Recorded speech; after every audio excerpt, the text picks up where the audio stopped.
A casa que sussurrava. Na periferia de uma pequena cidade, havia uma casa antiga, esquecida pelo tempo, cujas janelas estavam sempre embaçadas por uma névoa invisível. Era um prédio de paredes rachadas e tinta descascada, envolto por uma aura de mistério e medo. Diziam que quem entrasse ali nunca saía o mesmo, se é que saía. Ninguém morava lá há anos, mas rumores de acontecimentos estranhos começaram a circular quando alguns moradores próximos começaram a relatar fenômenos inexplicáveis. Sons de passos no andar de cima, portas se abrindo e fechando sozinhas, objetos que se moviam sem explicação. A casa parecia viva, respirando uma sombra de maldade. Tudo começou quando Ana, uma jovem estudante de psicologia, decidiu investigar o que acontecia ali. Ela era cética por natureza, querendo entender a origem dos relatos.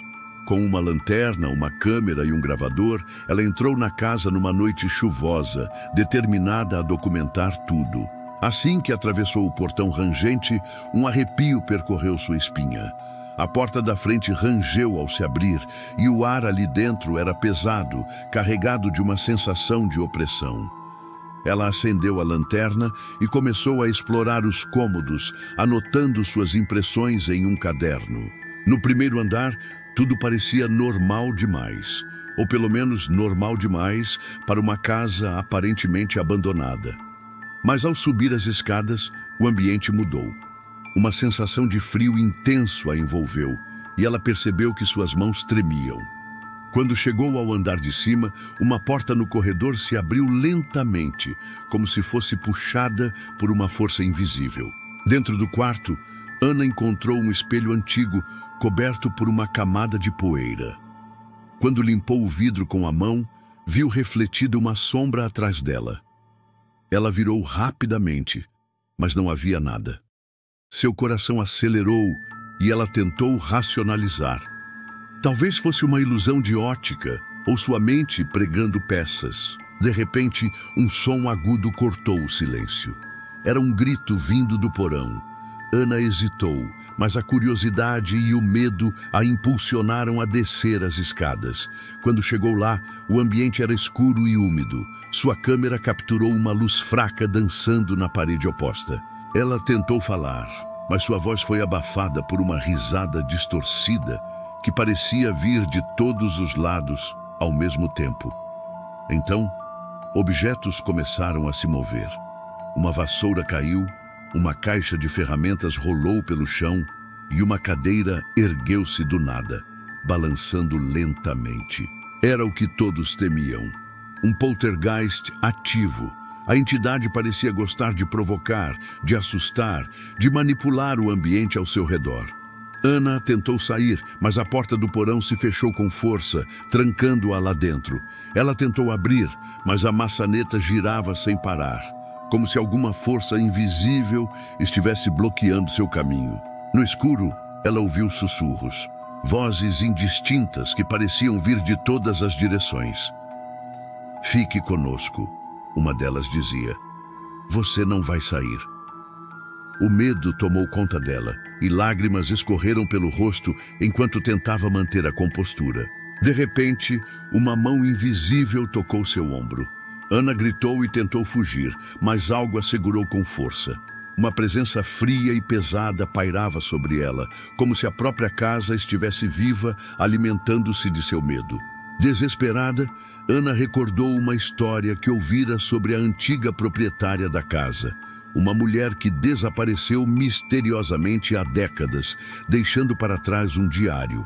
Ela buscou no caderno de notas e, ao folhear, encontrou uma referência ao diário. Com dificuldades, devido à trepidação, conseguiu abrir uma gaveta e encontrar o objeto. Ao ler as primeiras páginas, descobriu que a mulher chamada Helena tinha sofrido uma perda trágica. Seu filho havia morrido em um acidente e ela ficou obcecada em tentar contactá-lo através de rituais ocultistas.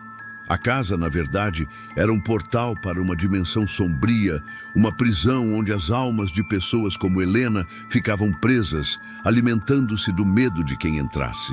Ana percebeu que a entidade que enfrentava era uma manifestação do próprio sofrimento de Helena, um poltergeist alimentado pelo trauma e pela dor não resolvida. Quanto mais ela tentava escapar, mais forte aquilo se tornava. Com o coração pulsando descontroladamente, Ana lembrou-se de uma dica do diário: rituais de libertação, símbolos de proteção e a força do espírito. Ela se concentrou, tentando acalmar sua mente, lembrando-se de que aquilo era uma projeção de medo, uma sombra que podia ser dissipada com coragem. Ela fechou os olhos e visualizou uma luz brilhante envolvendo a casa, expulsando as trevas. Ao abrir os olhos, a entidade gritou, uma mistura de raiva e dor. Objetos foram arremessados ao redor e a casa tremeu como se estivesse prestes a desabar. Finalmente, Ana gritou com toda a força que tinha: "Eu não sou sua presa, vá embora!" Um silêncio sepulcral se instaurou. A luz que ela imaginara parecia se intensificar e a sombra desapareceu. A porta do porão destrancou-se lentamente, deixando Ana escapar por ela. Ao sair da casa, Ana estava exausta, mas viva. A chuva tinha parado e a manhã começava a surgir. Ela olhou para trás uma última vez, vendo a casa silenciosa, como se nada tivesse acontecido. Mas ela sabia que, na verdade, a entidade ainda a aguardava na escuridão, esperando sua próxima vítima. De volta à cidade, Ana tentou contar sua experiência, mas poucos acreditaram. Ela guardou o diário de Helena como uma lembrança do que enfrentou. Contudo, noites depois, ela começou a ouvir sussurros no silêncio e objetos em sua casa começaram a se mover sozinhos. A casa nunca foi destruída. E a entidade, embora enfraquecida, permanecia ali, esperando por alguém que, por sua vez, também buscava respostas ou coragem suficiente para enfrentá-la. E assim, a casa que sussurrava continuou a viver. Uma prisão de dor, medo e sombras que nunca dormem, alimentadas pelo poltergeist que não quer descansar.